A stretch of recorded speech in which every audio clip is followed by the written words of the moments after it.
দেখুন বন্ধুরা, আজকে কাঁচা শোল মাছ রান্না করে দেখাবো, আপনারা দেখতে থাকুন। একদম অন্যরকম হবে। প্রথমে আমি শোল মাছটাকে ছাড়িয়ে কেটে নেব। এটা প্রচুর বৃষ্টি হয়েছে, প্রচুর বৃষ্টির জন্য পুকুর থেকে উঠেছে, ধরে আনছে, দিয়ে কেটে নিলাম ভালো করে। কাটে ধুইয়া নুন হলুদ মাখিয়ে নেবো। মাখিয়ে কড়াই বসিয়ে দেব। কড়াইটা গরম হয়ে গেছে, তার মধ্যে কিছুটা পরিমাণ তেল দিয়ে দেব। তেল দিয়ে ছোট ছোট আলু কেটে রেখেছি, নুন হলুদ মাখিয়ে এলেছি আমি, দিয়ে সেই আলুগুলো ভেজে নেবো। আপনারা চাইলে আলু নাও দিতে পারেন, আমি এখানে আলু দিয়েছি। এই আলুটাকে লাল লাল করে ভেজে নেব। ভাজা হয়ে গেছে, এবার নামিয়ে নেব।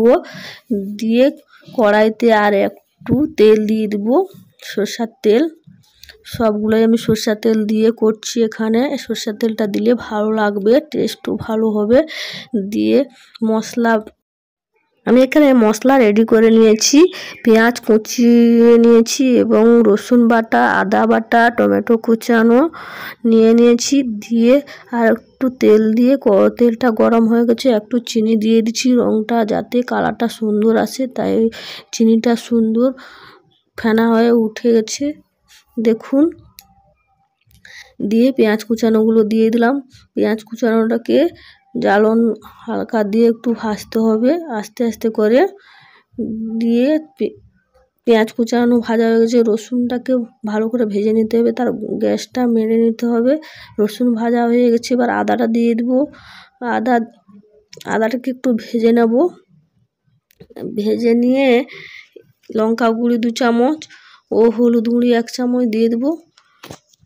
যারা বেশি লঙ্কা খান তারা লঙ্কা বেটেও দিতে পারেন, বা আর 1 চামচ লঙ্কা গুঁড়ি দিতে পারেন। আমরা একটু কম লঙ্কা খাই, তাই একটু লঙ্কা গুঁড়ি দিয়ে দিচ্ছি। আর কাঁচা লঙ্কা শুকনো লঙ্কা কিছুই দেইনি।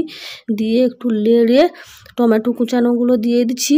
টমেটো কুচানোগুলো দিয়ে হালকা জ্বালনে মশলাটাকে রেডি করে নিতে হবে। দিয়ে ভেজে রাখা আলুগুলো দিয়ে দিলাম। আলুগুলো দিয়ে একটু নেড়ে মাছগুলো দিয়ে দেবো আলুর উপরে।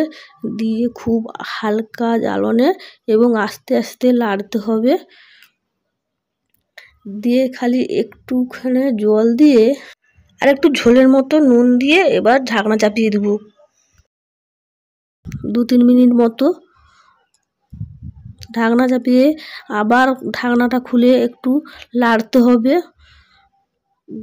দিয়ে নেড়ে আবার ঢাকনা চাপিয়ে দিতে হবে। এইরকম ঢাকনা চাপিয়ে নাড়তে নাড়তে ঢাকনা খুলে নাড়তে হবে মাঝে মাঝে।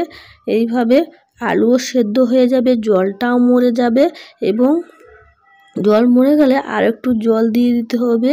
একদম গা মাখার মতো থাকে যেন, আমি সেই পরিমাণে জল দিচ্ছি। দিয়ে দেখুন কি সুন্দর গা মাখা হয়ে গেছে। আলু যখন সিদ্ধ হয়ে গেছে, তরকারি ফুটে গেছে, এবার নামিয়ে নিলাম। নামানোর পর গরম মশলার গুঁড়া ছিল দিয়ে দিলাম।